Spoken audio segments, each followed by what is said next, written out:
မီးလောင်နေတဲ့ကျူးတစ်ချောင်းကိုလက်ကပူနေတာတောင်အတင်းစုပ်ကင်ထားမိတယ်ဆိုပါစို့ဗျာဘာလို့လဲဆိုတော့အဲ့ဒီကြိုးကကိုယ့်ရဲ့ခန္ဓာကိုယ်အစိတ်ပိုင်းတစ်ခုလိုအခိုင်အမာယုံကြည်နေလို့ပေါ့ဟုတ်တယ်လွတ်ချလိုက်ဖို့ဆိုတာတကယ်ကိုမလွယ်တဲ့ကိစ္စလေအတိအကျပဲဒီကနေ့ကျွန်တော်တို့လို့မဲ့နက်နက်ရှိုင်းလေးလာဆွဲနေမှုမှာလေအဲ့ဒီလိုလွတ်ချဖို့ခက်ခဲတဲ့ဆွဲလန်းမှုတွေအကြောင်းကိုပြောကြမယ်ပြီးလို့ဒါတွေကိုဘယ်လိုဖြေလျှော့မလဲဆိုတဲ့အခြေခံဓမ္မသဘောတရားတွေကိုလေ့လာသွားမှာပါဒီနေ့အတွက်အရင်မြစ်ကတော်တော်လေးစိတ်ဝင်စားစရာကောင်းတယ်နော်မြန်မာနိုင်ငံမှာအင်မတန်ထင်ရှားတဲ့မဟာကဏယုံဆရာတော်အရှင်ဇနကစာအုပ်လေးဟုတ်တယ်ဗျ2006ခုနှစ်သာသနာနှစ်1950မှာပထမဆုံးထုတ်ဝေခဲ့တဲ့ဓမ္မစကားတရားတော်နဲ့အနတ္တလက္ခဏာသုတ်တရားတော်ဆိုတဲ့စာအုပ်ပါကဲဒီအကြောင်းအရာကိုအသေးစိတ်ဖြေကြည့်အောင်ပထမဆုံးစာအုပ်ကိုကြည့်လိုက်တာနဲ့မျက်နှာဖုံးကတက္ကသိုလ်ကိုစိတ်ဝင်စားစရာကောင်းနေတယ်အနီရောင်နောက်ခံရဲကြီးကိုပြောတာမို့လားအဲ့ဒါလည်းပါတယ်ဗျာပြီးတော့အဲ့ဒီအပေါ်မှာအမတန်ခန့်ညားမိခတ်ထန်တဲ့ချင်းသေးကြီးတကောင်ရဲ့ပုံကိုအထင်ရှားသုံးထားတယ်ဟုတ်လေတာမန်တွေးကြည့်ရင်တရားဓမ္မဆိုတာငြင်းချမ်းရင်းတို့မေတ္တာတရားတို့နဲ့ဆက်ဆက်နေတာမို့လားဟုတ်တယ်လေအေးချမ်းတဲ့သင်္ကေတတွေခိတာမှာပေါ့ဒါပေမဲ့ဘာကြောင့်ဒီလောက်ကြမ်းတမ်းပုံရတဲ့တောပင်ချင်းသေးပုံကိုမျက်နှာဖုံးမှာသုံးထားရတာလဲဆိုတာတော်တော်စဉ်းစားစရာဖြစ်နေတယ်ကြာပန်းတို့ဘောဒီဘန်တို့သုံးလို့ရတာနဲ့ပေါ့ဒီထဲမှာအန်ရောစရာကောင်းတာကလေကျွန်တော်တို့တာမန်သတ်မှတ်ထားတဲ့ငြိမ်းချမ်းခြင်းဆိုတာနဲ့တရားဓမ္မကဆိုလိုတဲ့အမှန်တရားကိုဖော်ထုတ်ခြင်းကြားကကွာဟချက်ပဲရှင်ဖလိုမျိုးကွာဟနေတာလေဘုဒ္ဓစာပေဒီမှာချင်းသေးဆိုတာကအင်မတန်နည်းနည်းလေးသင်ခဲ့တာလေသူကရေးရင်တဲ့ကြောက်ရွံ့ခြင်းကင်းတဲ့အထူးသဖြင့်ချင်းသေးရင်ဟင်းဟောက်တန်တေဟာနာရပေါ့နော်ဟုတ်ကဲ့တော်ရင်ကောင်းတဲ့အကောင်တိတ်သွားတယ်ဆိုတာမျိုးလားအတိအကျပဲချင်းသေးဟင်းဟောက်လိုက်ရင်တခြားအတန်တွေအကုန်တိတ်ဆိတ်သွားလို့မျိုးလေဗုဒ္ဓရဲ့တရားတော်ကိုဟောကြားတာဟာလေလောကကြီးမှာဖုံးလွှမ်းနေတဲ့အယူမားတွေကိုဖျက်ရှားပြီးအမှန်တရားကိုရဲဝံ့ပစ်သားစွာကြင်ညာခြင်းလို့တင်စားတာပါပဲဆိုတော့လေအမှန်တရားဆိုတာအမြဲတမ်းနူးညံ့တဲ့ဝင်နေလာမျိုးမဟုတ်ဘူးတခါလေ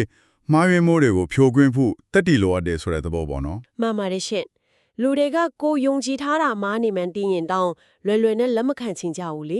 ခါပေါ့အဲ့ဒီလိုခိုင်မာနေတဲ့အယူမားတွေကိုဖျက်ဖို့တာမန်တီးတို့ပြောနေလို့မရဘူးချင်းသေးဟင်းဟောက်တန်လို့ပြတ်သားဖို့လိုတယ်ဆိုတာအင်မတန်ရွတ်တိရှိတယ်ဗျဟုတ်ပါတယ်တန်တရားတွေကြောက်တရားတွေကိုခွဲဖို့ချင်းသေးလို့ရဲရင်ပြတ်သားတဲ့သဘောကိုမျက်နှာဖုံးမှာတုံးထားတာကစာဖတ်သူကိုအစကတည်းကစိတ်ပိုင်းဆိုင်ရာပြင်ဆင်ခိုင်းလိုက်တာပဲစိတ်ဝင်စားစရာပါပဲဒါဆိုရင်အဲ့ဒီလိုချင်းသေးဟင်းဟောက်တန်နဲ့အယူမားတွေကိုရှင်းလင်းပြီးတဲ့နောက်ပထမဆုံးစတင်ကြရမယ်အမှန်တရားကပါလဲဆိုတာစာအုပ်ရပထမခေါင်းစဉ်ကစက်ညွန်ပြနေတယ်လေဓမ္မစကြာတရားတော်ဆိုရဲခေါင်းစဉ်ကိုပြောတာပေါ့နော်ဟုတ်တယ်ဗျာတမိုင်းကြောင်းရာဆိုရင်လေဖျားရှင်ဖျားဖြစ်ချင်းပင်ကြဝတ်ကြီး၅ပါးကိုပထမဆုံးဟောခဲ့တဲ့တရားလေဓမ္မစကြာဆိုတာကတရားဓမ္မဘီကိုစတင်လဲပတ်စေခြင်းလို့အကြံဖြင့်တည်ထားတယ်ဓမ္မကတရားစက်ကစဝန်းဒါမှမဟုတ်ဘီပေါ့အဲ့ဒီဘီကြီးလဲပတ်သွားတယ်ဆိုတာကလက်တွေ့မှာဘာကိုအဓိကဆိုလိုလာလဲဗျ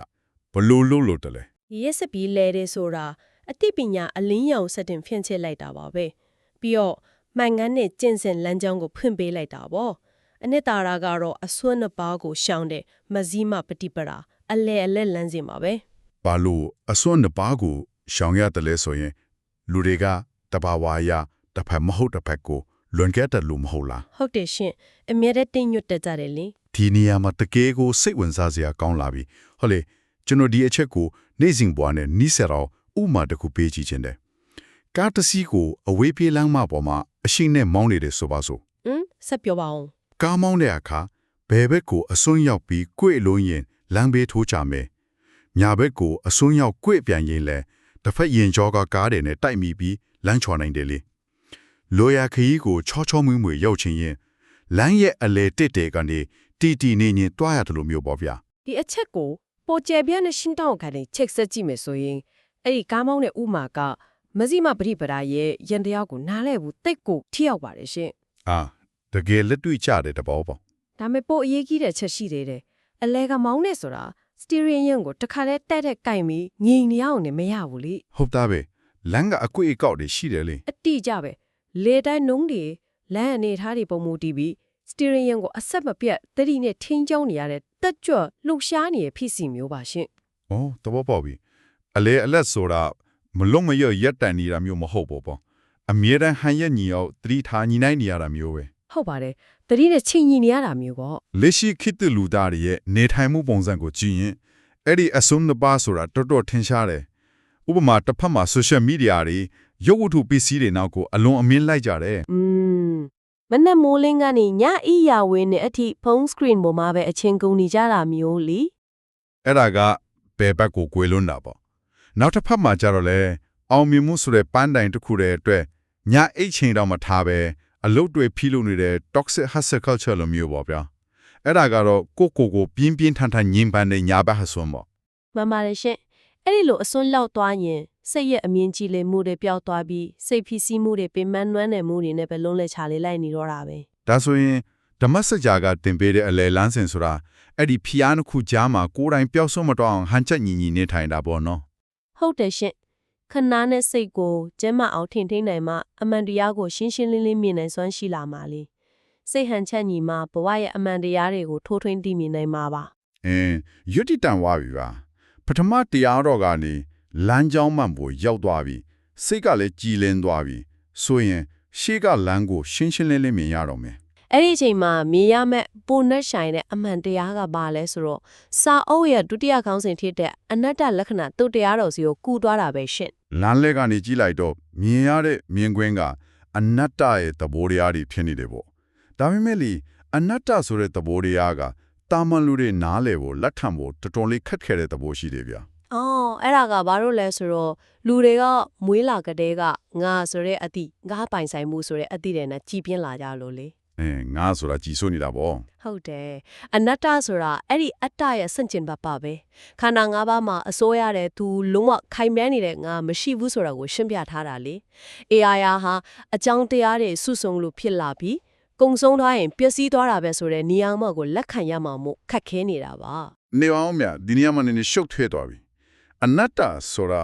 အတ္တဓမ္မမောကိုကောင်ကိုဘောတကယ်မရှိဘူးလို့ဆိုလိုတာဆိုရင်လေ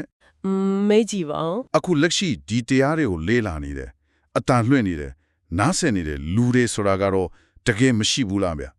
ပေါ်ပြီးလက်တွေ့ကြပြောရင် social media ပေါ်မှာကိုတယောက်ကဝေဖန်လက်တဲ့အခါနာကျင်သွားတဲ့ငါကတကယ်အထင်ရှားရှိနေတာပဲမဟုတ်လား ဒါကအရေးကြီးရဲ့မေခွန်းတစ်ခုကိုဖြစ်ပေါ်စေတဲ့ရှင်ဗုဒ္ဓဘာသာလေ့လာသူတွေအလွယ်တကူဇဝေဇဝါဖြစ်တဲ့တာအဲ့ဒီအချက်ပဲ ဟုတ်တယ်ဗျအဲ့ဒါလေးနည်းနည်းရှင်းပြပါဦး အနတ္တဆိုတာကိုလေဘာမှကိုလုံးဝမရှိတော့ဘူးဟင်းလင်းပြင်ကြီးပဲဆိုတဲ့အဓိပ္ပာယ်မျိုးအထင်မြင်လွဲမှားတတ်ကြတယ်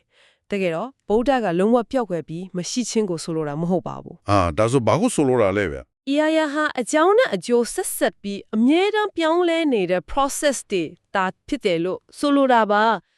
ထာဝရတည်မြဲနေတဲ့အနှစ်သာရရမမို့ခိုင်မာတဲ့ငါမရှိဘူးလို့ပြောတာရှင် social media ဥမာမှာဆိုရင်နာကျင်မှုဆိုတာတကယ်ဖြစ်လာတဲ့ခံစားချက်ဖြစ်စဉ်တစ်ခုပါဒါပေမဲ့အဲ့ဒီနာကျင်မှုကိုအမြဲခံစားနေမဲ့မပြောင်းလဲတဲ့ငါဆိုတာမရှိပါဘူး ဖြစ်စဉ်တစ်ခုအနေနဲ့အဆက်မပြတ်စီးဆင်းနေတဲ့ဆိုတဲ့သဘောပေါ့နော်ဒါဆိုရေမြစ်တစ်စင်းလို့ဥမာပေးလို့ရမလားဗျာ ရပါတယ်ရှင်ဘယ်လိုမျိုးတွေးမိလဲ လူတွေကအေရာဝတီမြစ်လို့နာမည်တက်ခေါ်ပေမဲ့တကယ်တမ်းမြစ်ထက်ကရေတွေကစက္ကန့်နဲ့အမျှစီးဆင်းပြောင်းလဲနေတာလေဂရိပညာရှင်တယောက်ပြောဘူးတလို့ပဲ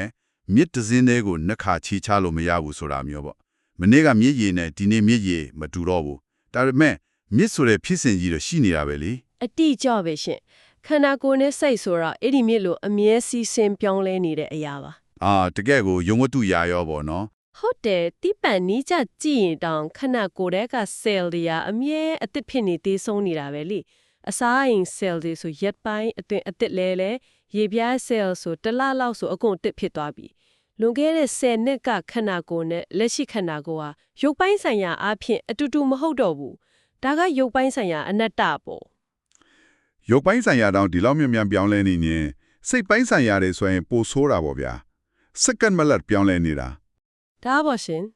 မနီးတာဝမ်းနေတဲ့စိတ်နဲ့ဒီနေ့ပျော်နေတဲ့စိတ်ကမတူတော့ဘူး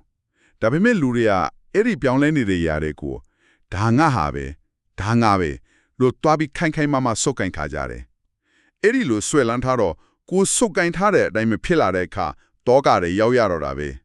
မှန်ပါတယ်ရှင်အဲ့ဒီယန်တရားကတိတ်ကိုအရေးကြီးလဲ စိတ်ဖိစီးမှုတွေဆိုတာကိုပိုင်ဆိုင်ခြင်းနဲ့ပုံရိပ်ဒါမှမဟုတ်ကိုဖြစ်ခြင်းနဲ့ငါဆိုတဲ့အခြေအနေကိုအတဲအကျပ်ထင်းတိုင်းဖို့စ조사ရနဲ့လာတာလေ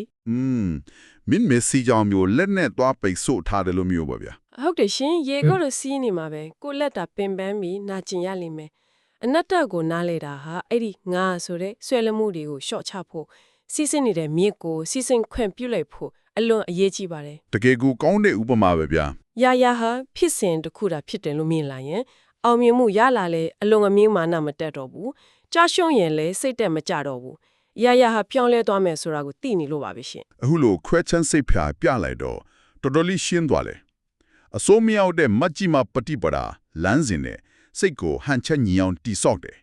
ပြီးတော့အဲ့ဒီတင်းညီနေတဲ့စိတ်နဲ့ကိုယ်ခန္ဓာကိုစိတ်ရဲ့အမြဲတမ်းပြောင်းလဲနေတဲ့သဘောကိုမြင်အောင်ကြည့်တယ် ဟုတ်ပါတယ်ရှင် အဲ့ဒီမြင်သွားရင်ပြောင်းလဲခြင်းသဘောကိုနားလည်ပြီးဆွဲလန်းမှုတွေကင်းသွားမယ်ဆိုတဲ့သဘောပေါ့နော်ဒီတရားတော်နှစ်ခုကိုစောက်ထုတ်တဲ့မှာပေါင်းထားတာတကယ်ကိုခိုင်မာတဲ့အခြေအဆက်ရှိနေတာပဲဗျာ ဓမ္မစကြာကခွေးစဉ်အတွက်လွန်ကန်တဲ့လမ်းတောင်းပြမိပုံဖြစ်ပြီးအဆုံးမရောက်ဖဲရှောက်ဖို့ညွှန်ပြတယ်လေအနတ္တလက္ခဏာတုတ်ကတော့အဲ့ဒီလမ်းရဲ့အဆုံးစုံမှာတွေ့ရမယ်ပန်းတိုင်ကိုဖွင့်ပြလိုက်တာပါပဲဆရာတော်ကြီးကဒါကိုလက်တွေ့ဘဝမှာအသုံးချနိုင်အောင်ရည်ရွယ်တူးစုခဲ့တာဖြစ်မယ်ရှင် ဒါဆိုရင်ဒါဒီအလုံးကဘာကိုဆိုလိုတာလဲဆိုလာကိုအရင်ချုပ်ကြည့်အောင်မျက်နှာပုံကရေရင်ပြတ်တန်းတဲ့ချင်းသေးကြီးကလည်းအမားကိုဖယ်ရှားဖို့တတ်တိလိုချမ်းတွေ့ခဲ့တယ်ပြီးတော့ဓမ္မစကြာရဲ့အလဲအလတ်လမ်းစဉ်အဲ့ဒီကနေမှအနတ္တရဲ့သဘောတရားတွေကိုဆွေးနွေးခဲ့ကြတယ် ဟုတ်ကဲ့ ဒီအချက်တွေကနေယနေ့ခေတ်နားဆင်သူများအနေနဲ့နေ့စဉ်ဘဝမှာဘလို့လက်တွေ့အသုံးချနိုင်မလဲဗျ ယနေ့ခေတ်ကြီးကသတင်းချက်လက်တီများပြီးဖြစ်ရည်အလွန်များတယ်လေလူတွေကအောင်မြင်မှုကြာရှုံမှုဆိုရှယ်မီဒီယာကပုံရိပ်တွေကိုအလွန်အမြင်ဖတ်တွေ့ထားကြတယ်ဓမ္မစကြာကတင်ပေးတဲ့လမ်းစဉ်ကအဲ့ဒီဖြစ်ရည်ကြားမှာဟန်ချက်ညီညီရက်တည်နိုင်မှုအရေးကြီးပါတယ်ရှင် အလုံးနဲ့အနားယူချိန်မြတ်တာအောင်ထိန်းချောင်းဖို့ပေါ့နော် ဟုတ်ပါတယ်ပြီးတော့အနတ္တသဘောကိုနားလည်ထားခြင်းကငါသိတယ်ငါတတ်တယ်ဆိုတဲ့အတ္တမာနဝင်ထုတ်ဝင်ပိုးတွေကိုရှော့ချပေးနိုင်တယ်မိမိကိုယ်ပြောင်းလဲတိုးတက်နေရဲ့ဖြစ်စဉ်တစ်ခုဖြစ်မြင်လာရင်ပတ်ဝန်းကျင်နဲ့ဆက်ဆံရမှာပိုပြော့ပြောင်းလာမယ်ကိုယ်ရရဲ့စိတ်ဖိစီးမှုတွေလည်းရောကျသွားပါလိမ့်မယ်ရှင် ဟုတ်တယ်ဗျာလွန်ခဲ့တဲ့နှစ်ပေါင်း2500ကျော်ကဟောခဲ့တဲ့တရားတော်တွေ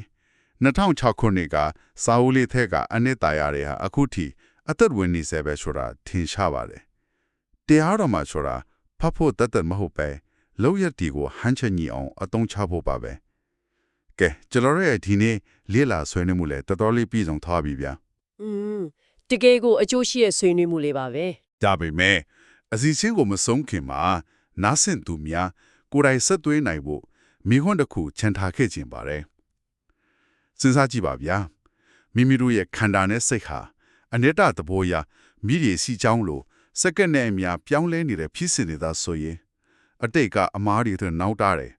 ဒါမှမဟုတ်အတိတ်ကအောင်မြင်မှုဂုံပိုဟောင်းတွေကိုယခုလက်ရှိအသစ်ဖြစ်နေတဲ့အချိန်မှာဆက်လက်ဖတ်တွယ်ထားဖို့တည်ပို့ထားဖို့တကယ်ပဲလိုအပ်သေးသလားဆိုတာပါပဲ မှန်ပါတယ်ရှင်အမြဲတမ်းအသိပြန်စားလို့ရနေလားပဲလေ ဟုတ်တယ်ဗျာလူတစ်ယောက်ရဲ့လက်တလို့စိတ်နဲ့လူရဲ့ကြီးဟာအတိတ်ရဲ့အရေးအောက်မှာပဲပိတ်လောင်ခံနေမလားဒါမှမဟုတ်အနတ္တသဘောကိုနားလည်ပြီးစက္ကန့်တိုင်းမှာလွတ်လပ်စွာအသစ်ပြန်ဆောက်မလားဆိုတာကိုစဉ်းစားကြည့်ဖို့တိုက်တွန်းရင်ဒီကနေ့လက်လာဆွေးနွေးမှုကိုဒီနေရာမှာပဲရနာခွင့်ပြုပါအားလုံးပဲငြိမ်းချမ်းသောနေ့ရက်လေးကိုပိုက်ဆိုင်နိုင်ကြပါစေဗျာ အားလုံးပဲကျေးဇူးတင်ပါတယ်ရှင်ငြင်းချမ်းကြပါစေ